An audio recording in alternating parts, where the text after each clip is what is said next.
The administration has its plate full of scandals last week, from the Justice Department's probe of the Associated Press to the fallout over what really happened in Benghazi to the IRS's practice of targeting conservative groups. And now critics are suggesting that President Obama has not taken enough responsibility.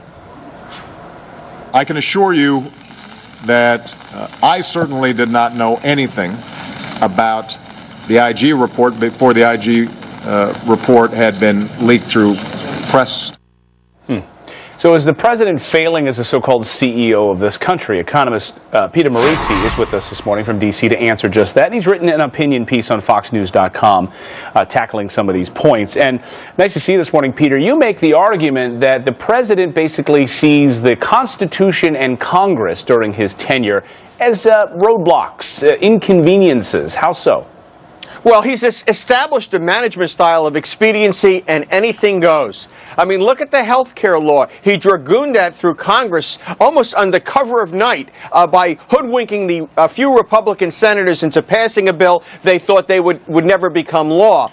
The president sets a terrible standard by his own conduct, and as a manager, he's failed to put in the controls. You know, he says he didn't know. He is supposed to know about major problems in his organization. If Alan Mulally made a statement like that about a major screw-up at Ford, he would be replaced. Unfortunately, we cannot replace the President of the United States, and on the basis of his trifecta, any corporate CEO would be. But, Peter, I mean, to use your model, obviously the United States is much bigger than Ford Motors. So shouldn't the president delegate? I mean, isn't some of this up to the people that he's chosen, like, say, Eric Holder? Is he supposed to know about everything that's happening in every department?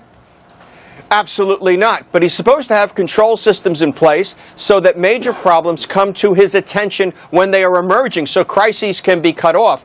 Also, he's supposed to meet with his managers and ask them what's going on. What problems do you have? Every week, every 2 weeks, Mulally has a meeting with his senior management. They bring in binders, and they explain to him where their problem areas are. When this emerged, for example, his own general counsel didn't tell him about the IRS scandal. Come on. Or that the emerging security situation in Benghazi never even got to the level of the Secretary of State. His managers take their cues from him. Don't tell me I don't want to know what's wrong. And now we find out they play that game as well. So you think that this ignorance is not bliss argument doesn't really work, that these managers were given sort of free license to have as much autonomy as they wanted? Is that what you're saying?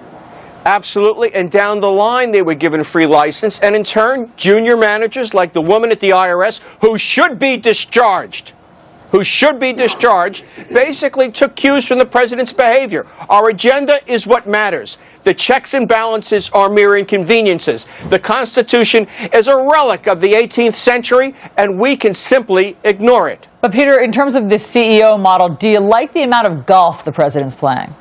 I don't mind the president playing golf. You know, good CEO does not have to, be on top of people all the time. I mean, Carter's problem was he was a micromanager, but he's supposed to have control systems in place so that he knows what's going on, and by his own behavior, he's supposed to establish a standard of conduct.